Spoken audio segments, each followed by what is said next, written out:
Oi, pessoal! A minha convidada é a psicóloga e sexóloga Carla Secarello. Carla tem mestrado em sexualidade humana pela Universidade Federal de São Paulo, um canal no YouTube chamado Sexualidade e Você, com mais de 13 milhões de visualizações. Ela já publicou o livro Sexualmente, Nós Queremos Discutir a Relação, além de ter apresentado no SBT o programa Aprendendo sobre Sexo.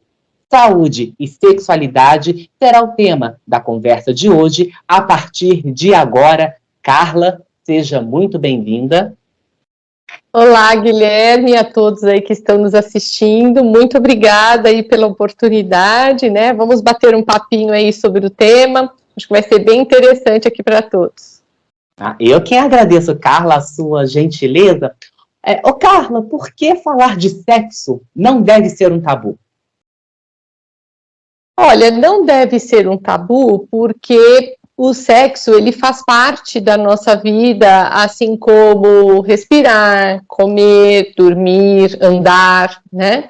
Então, se as pessoas pudessem encarar o sexo desta maneira, seria muito mais fácil para se lidar com as situações. Mas acontece que, como o sexo é algo que é feito em situações muito privadas, né, fechadas, íntimas, então não é algo que as pessoas, vamos dizer assim, tratam disso com naturalidade, né? Além disso, a gente, na nossa formação, dificilmente a gente vê pai e mãe conversando conosco a respeito do tema, nos ensinando sobre como ter uma vida sexual melhor, mais saudável, né? Então, isso tudo é visto com muito tabu, com muito mito. Então, as pessoas se reservam e não necessariamente levam o tema com muita naturalidade. E como falar sobre sexo em casa? Olha, eu vejo assim, né? Isso é um assunto que ele deve ser conversado com os filhos desde que eles apresentem as primeiras dúvidas a respeito, né? Então, não adianta também se adiantar a nada. Se os filhos não trazem as dúvidas, é melhor não se adiantar. Mas eles trazendo as dúvidas é um momento importante para poder conversar sobre, né? Então, respirar um pouco fundo e trazer a informação, porque muitos pais acreditam que se fizerem isso, vão estar, vamos dizer assim, estimulando uma iniciação sexual precoce, e hoje os estudos já mostram que não é por aí. Quanto mais informação você puder oferecer aos seus filhos em casa, de uma maneira tranquila e saudável, né? Não trazendo pornografia, falando palavrão, nada dessas coisas, os filhos vão conseguir iniciar a vida sexual até mais tardiamente e com mais segurança, com mais responsabilidade. Então, a partir do momento que os filhos começam a fazer as perguntas, elas devem ser respondidas. Se não sabe, fala, vou pesquisar e respondo depois. Mas essa pesquisa não pode demorar um mês, uma semana, né? Tem que ser de um dia para o outro.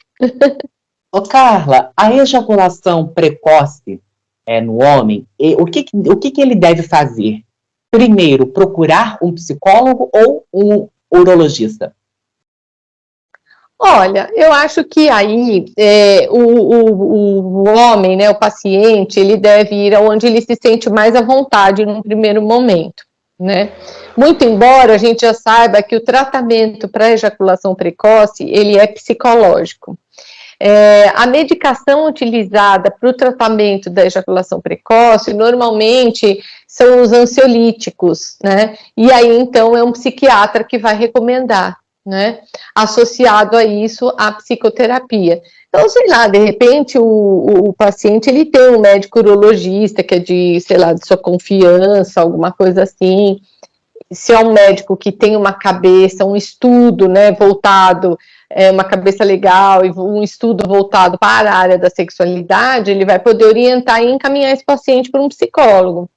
Agora, se não, é importante que esse paciente procure um psicólogo, porque esse é o tratamento indicado. Carla, o homem que se preocupa demais com o tamanho do pênis e sofre emocionalmente com isso, o que deve ser feito? ele tem que também procurar terapia, né? Porque assim, ele não é só um pênis, entendeu? Ele não é só um pênis grande, pequeno, não é fino, grosso, ele não é isso somente, né? Ele é uma pessoa que reúne uma série de outros atributos. É só que ele precisa se reconhecer nisso. Né? Então, se aquele homem que só fica preocupado com o tamanho do pênis e isso impede esse homem de se relacionar com outras pessoas, de estar com outras pessoas, aí é um grande problema, porque ele só consegue olhar para isso e não consegue olhar para outras coisas que ele tem, outros atributos que ele tem, que ele pode oferecer também num relacionamento. Né? E hoje a gente sabe que essa história de tamanho de pênis é um grande mito, porque o pênis, não importa o tamanho que ele seja, ele pode perfeitamente satisfazer uma parceria. Então, ele precisa realmente procurar um tratamento psicológico para isso. E quando a pornografia ela é prejudicial? Ela é prejudicial quando ela é utilizada excessivamente, né? E o que é excessivamente? É quando a pessoa se torna dependente dela para poder se excitar, para poder ter uma vida sexual, né, com alguém. Então, eu mesmo tenho pacientes que, assim, só conseguem ter uma ereção ou só conseguem estar numa relação sexual com alguém se assistirem a um filme pornográfico, ou então estar na internet vendo cenas pornográficas e tudo mais.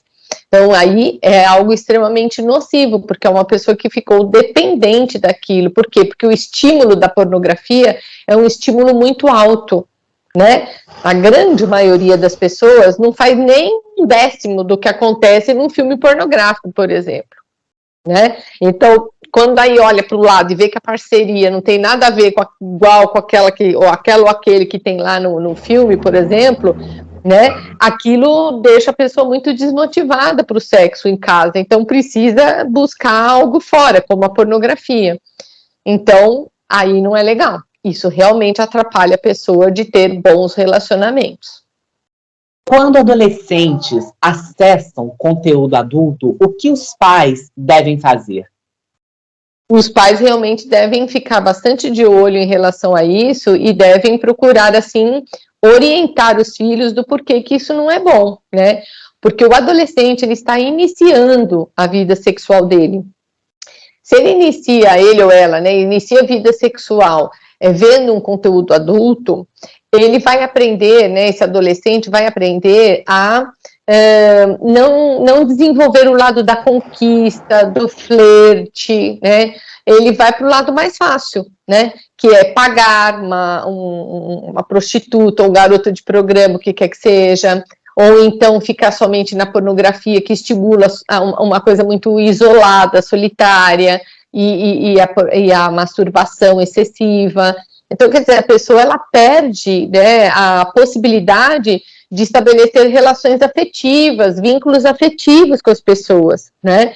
Então, os pais precisam explicar isso e tomar providências para evitar, colocar bloqueios, né, computador, nas redes sociais, enfim, para que os filhos não tenham acesso a isso, mas tem que orientar também, não é simplesmente ir lá e cortar o negócio, tem que orientar, porque se não for buscar em casa, vai buscar em outro lugar. Ô, Carla, sexo só é sexo quando existe penetração? Não, de jeito nenhum. Sexo é sexo quando você beija, sexo é sexo quando você faz sexo oral, por exemplo, quando tem masturbação mútua, quando você se masturba sozinho. Então, tudo isso envolve o sexo. E faz mal ficar sem sexo? Não, existem pessoas que vivem muito bem sem sexo, né? São, por exemplo, pessoas assexuadas que não têm a menor vontade de se relacionar sexualmente com ninguém. Então, se a pessoa vive bem assim, e ela tem uma parceria, se é que ela quer ter uma parceria, né? Que também aceite isso, não há mal nenhum, cada um escolhe o seu jeito de viver, né? Desde que a pessoa esteja bem com isso. E o não interesse pelo sexo pode indicar que a pessoa é assexuada? Não, não. O não interesse pelo sexo pode indicar um problema, inclusive, né? Pessoas assexuadas são pessoas que realmente elas não veem no sexo uma necessidade, né? Eles não olham para o sexo como algo que vai satisfazer a vida. Eles têm outras formas de encontrar prazer na vida e, com isso, trazer qualidade. Agora, existem pessoas que não têm vontade para o sexo, mas porque estão vivendo conflitos no seu relacionamento, existem mágoas na relação, é um casal que tem muita incompatibilidade, é um casal que não tem afinidades, muitas vezes é um casal que, vamos dizer assim, também está passando por alguma dificuldade financeira, e isso mexe muito, abala muito o casal, desemprego, algum problema de doença da família, né? Ou então é uma pessoa que tem algumas das questões físicas mesmo, problemas físicos, como disfunção hormonal, né? Problemas com tireoide, alguma outra disfunção hormonal, tomam alguns medicamentos para depressão, que leva, por exemplo, a não ter vontade, também pessoas que têm depressão, pessoas que tomam medicamentos para emagrecer, né, como eu acho que eu já citei. Então, isso, tem uma série de coisas que você precisa avaliar que pode estar interferindo uma pessoa de ter vontade de se relacionar sexualmente com alguém. É possível a mulher manter uma qualidade sexual na menopausa?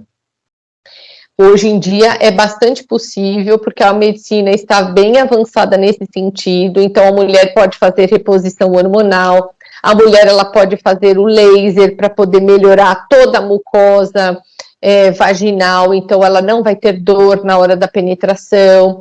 Se ela não tem a lubrificação, o laser vai poder melhorar. Se ela não puder fazer o laser, que às vezes é um processo um pouquinho caro, ela pode usar géis que hoje existem à base de água, sem hormônios, que ajudam na penetração.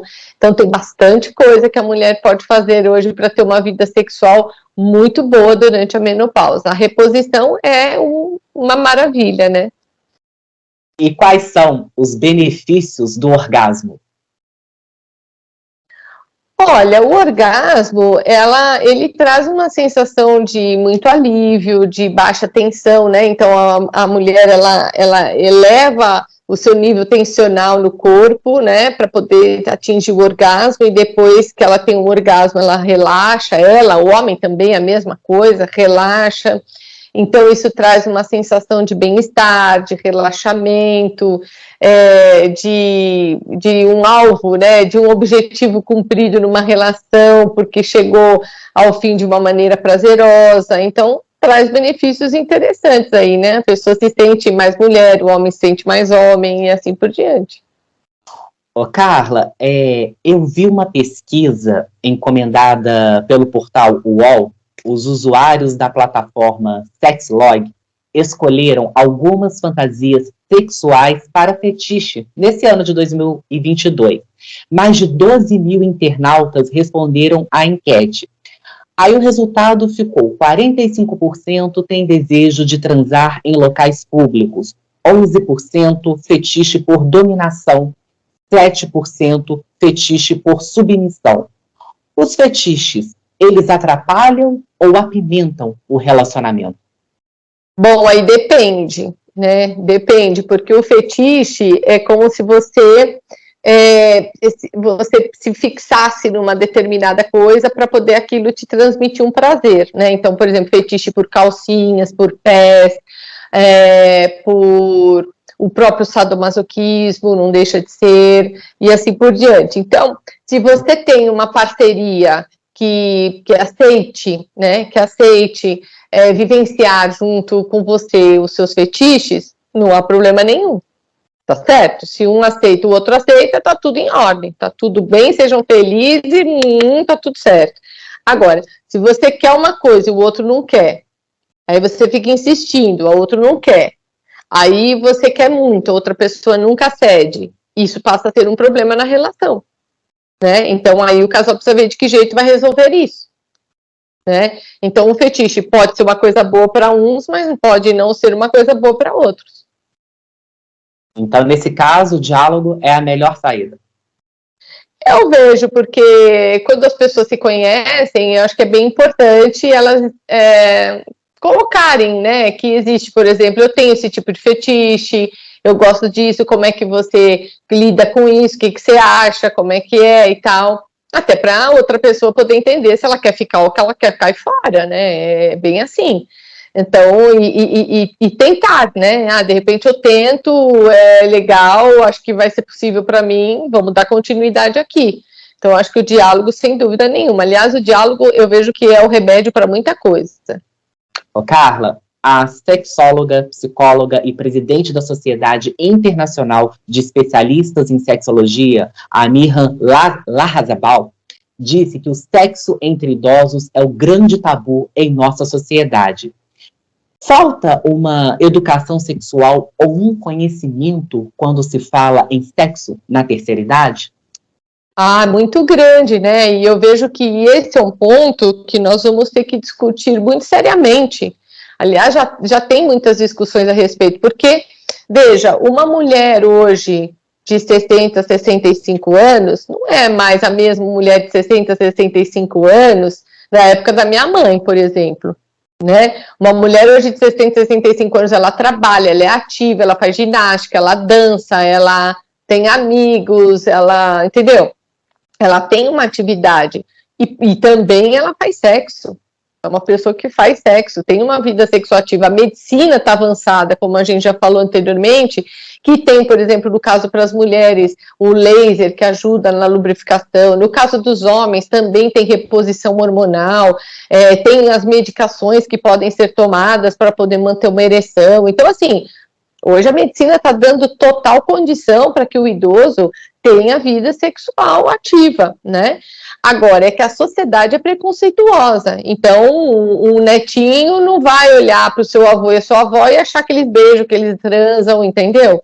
Então, é algo que, assim, os próprios filhos desses idosos acabam olhando e falando, não, meu pai e minha mãe, não tem mais sexo há muito tempo, como se, assim, chega num momento da vida que as pessoas precisam parar com isso, e não é verdade. Né? Então, a sociedade precisa aprender a olhar para os idosos com outros olhos nesse aspecto, porque a vida sexual é possível até a gente morrer.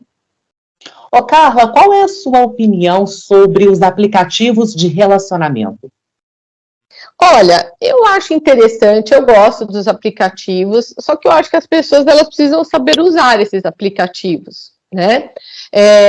Eu vejo que é uma oportunidade que as pessoas têm de aprender a flertar, porque é uma forma hoje nova, diferente, embora o ao vivo e a cores é muito legal, é claro, mas hoje nós estamos numa era em que os aplicativos fazem parte desse momento do flertar, né? Então, eu acho que é uma coisa boa, porém precisa ser bem usado, né? A pessoa precisa ter um certo limite, um bom senso para poder utilizar, né? Tomar algumas precauções, eu acho que é muito bom, principalmente para quem está há muito tempo, de repente está casado há muito tempo, separou, ficou viúvo, sei lá o quê, o aplicativo ajuda muito a pessoa se inserir novamente no mercado, vamos dizer assim. Ô, Carla, como se melhora a vida sexual? Existe alguma dica? A vida sexual a gente melhora a partir do momento que a gente cuida da gente mesmo em muitos sentidos, né? Então, quando você investe na sua autoestima, na melhora da sua autoestima, né? Investe em você intelectualmente, abre a sua mente querendo aprender coisas, você se relaciona com outras pessoas, aprende com pessoas novas, faz atividade física, tem uma boa alimentação, dorme bem, isso tudo vai contribuir para que você também possa querer ter uma vida sexual melhor, né? Uma coisa vai levando a outra, uma coisa puxa a outra.